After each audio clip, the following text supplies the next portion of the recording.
హత్తుకుని కన్నీళ్ళు వస్తాయి ఒక్కొక్కరి జీవితం రాసేటప్పుడు.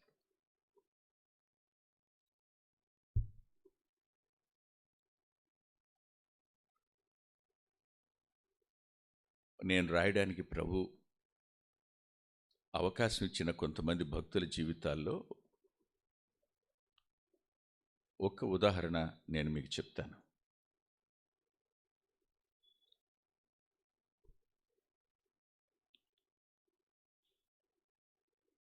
ఆయన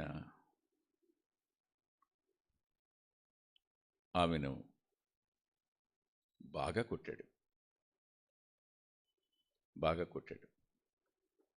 బయటికి నెట్టేశాడు. తలుపు వేసుకుని లోపల పండుకున్నాడు. బయట జోరు వాన. వెళ్ళిపోద్ది అనుకున్నాడు. తలుపు తీసి చూస్తే గుమ్మం దగ్గరే ఉంది. లోపలికి తెచ్చుకున్నాడు. ఒక మాటంలా, ఏమనలా. ఒకరోజు వచ్చింది. వంగి షూ కడుతుంది. కడుతూ అంది, ఏమండి సాయంకాలం కొంచెం పెందలకడ రండి అంది. ఎందుకు అన్నాడు. ఏం లేదండి, ఇక్కడికి భగత్ సింగ్ గారని ఆయన వస్తున్నాడు. నాకు చిన్నప్పుడు పేరు పెట్టిన ఆయనేనంట. ఒకసారి అంకుల్ని చూడాలి, అంకుల్తో మాట్లాడాలండి. మీరు పెందలకడ రండి, మనం వెళదాం అనగానే అతను అన్నాడు, నీ మతం నీది, నా మతం నాది. నువ్వు నాకెప్పుడు నీ మతాన్ని గురించి చెప్పొద్దని చెప్పాను కదా నీకు.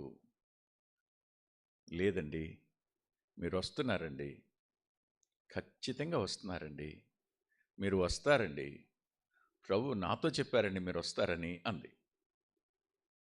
తట్టుకోలేకపోయాడు. ఆ పాయింటెడ్ షూతో ఈడ్చి తన్నాడు. ఇక్కడ తెగింది.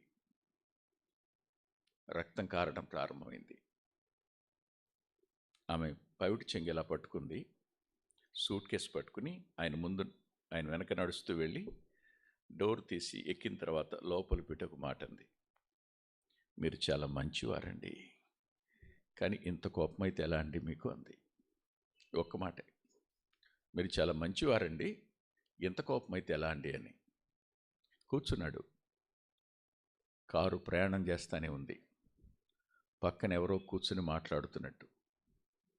కొండ మీద ప్రసంగం వాస్తవంగా జరుగుతుందా? ఇలా ఏ క్రైస్తవుడైనా ఉంటాడా? ఓ చెంప మీద కొడితే మరో చెంప తిప్పేవాడు ఉంటాడా అని నువ్వు అడుగుతూ వచ్చావు కదా. ఇప్పటికి ఇన్ని సంవత్సరాల నుంచి పరీక్షిస్తూనే ఉన్నావు, పరిశోధిస్తూనే ఉన్నావు, ఇంకా నన్ను నువ్వు చూడలేదా అన్న స్వరం.